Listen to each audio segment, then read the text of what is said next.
Tonight, I just kind of want to have a quick chat.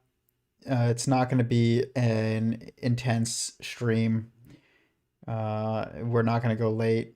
I'm kind of just, honestly, I've been drained the last couple days. It's been rough for everybody, I think.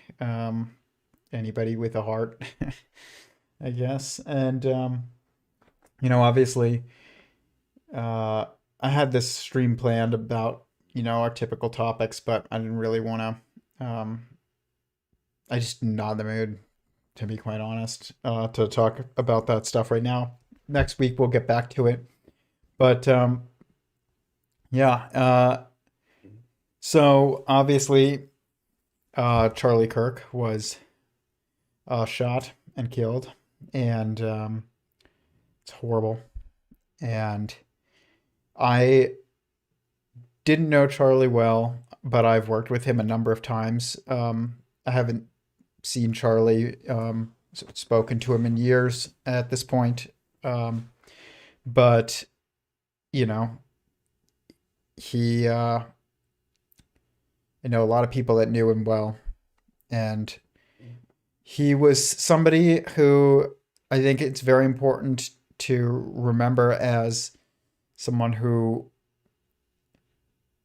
when a lot of people are starting to get very, very cruel in politics, Charlie Kirk is somebody who did not.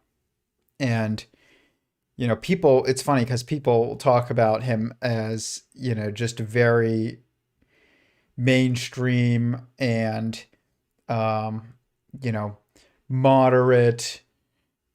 And if you're on the right, this is what they say. If you're on the left, then you do not probably say that. But if you're on the right, that's what people think about Charlie. And I would say this, that actually Charlie um, was braver than a lot of people, including myself, gave him credit for. Especially when I was more active in politics, and it's shown because, and I'm not just saying that because obviously he's been killed. It's true. When there's a lot of peer pressure, when there's a movement moving in a certain direction, to just go along with the herd. And Charlie didn't.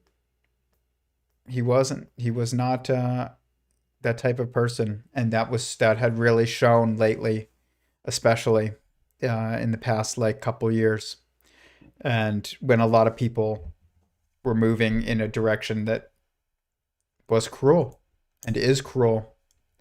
He did not. And a lot of the people that are moving in that direction, they're moving in that direction mostly because of just you know schoolyard instincts, just wanting to be part of the cool kids club. That's really what it is. It's the same exact instinct. And Charlie did not um, follow that instinct uh, as much as most. That's an important thing, I think, to remember about him. I will say this, like I said, I haven't spoken to him in years, and I didn't know him well, but I did know him. And when you're a father and a husband, and you see that kind of thing happen to a father and a husband, it hits different. It really does. And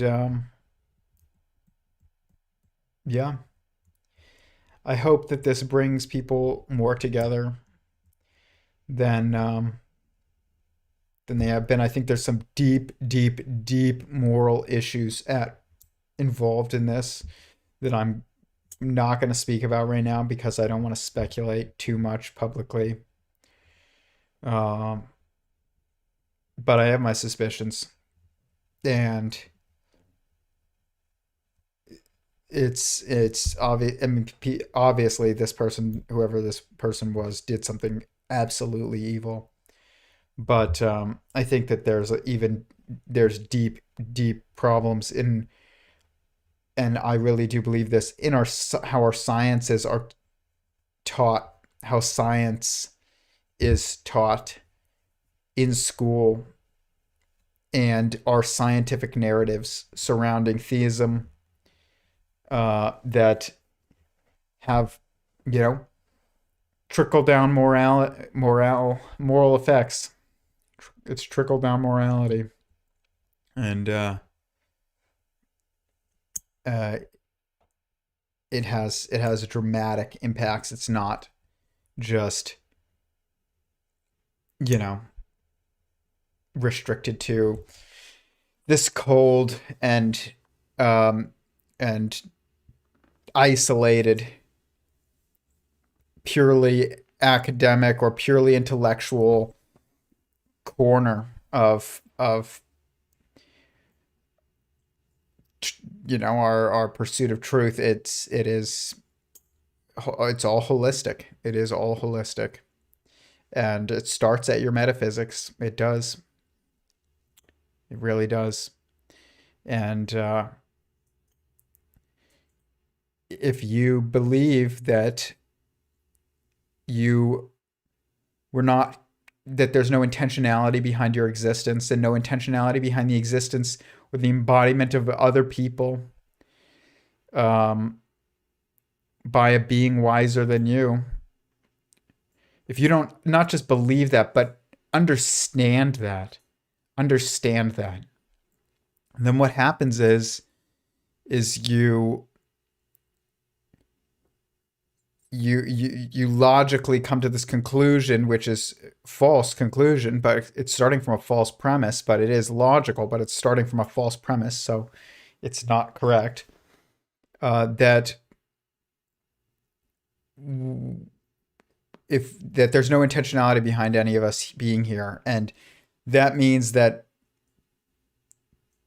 there's no that whatever the reason for you being here is to just do whatever you want to do, and anyone who you view as a threat to just doing what you want to do and getting what you want from life while here needs to be eliminated, and anything is justified, and that's just so wrong. And I really do believe that all of us will answer for every single sin that we commit. I really believe that. I don't just believe that, I understand that. And, I'm not going to say that I understand what that exactly entails, because I think that that's not for me to decide. And it is someone's decision, but not mine. And, but we will all answer for it. We will also all,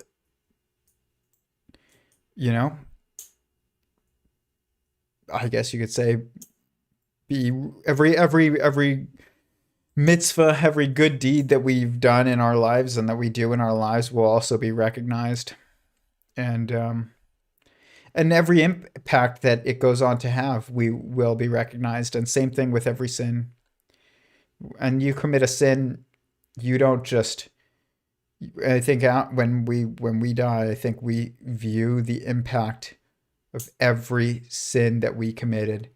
You will see, not you will not see, you will feel the impact of that sin on everyone that it impacted. And when you die, you will feel the impact of every good deed that you've done on everyone that it impacted. Down the chain, be the most emotional experience of any of our existences. I won't even say lives, but our existences will not be while we are embodied and alive. It will be after. And if you're lucky, if you're not, then you probably just don't even exist anymore. But yeah, that is logical. That is logical when you have the correct metaphysical foundations to start with. That's what this project has been about, sentient singularity theory. And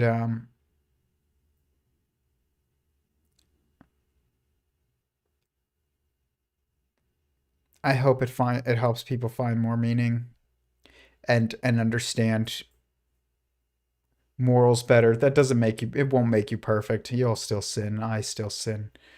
But you'll understand that it's a sin, usually. That's a start.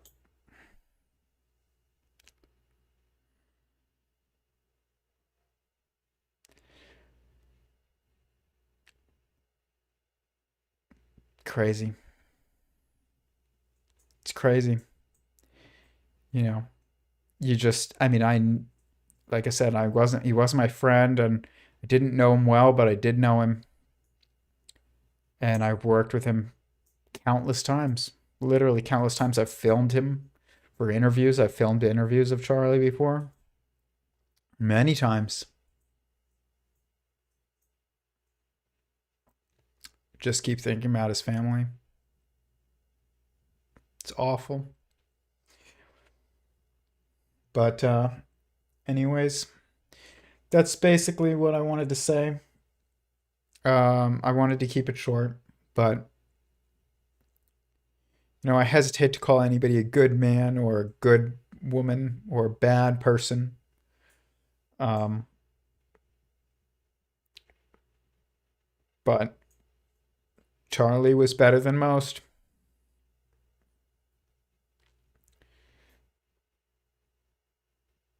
So, you know, I hope they find the guy that did it soon. I think we need to all start thinking about things from the perspective of the loved of our of the loved ones, the shared loved ones the loved ones in shared positions in our lives.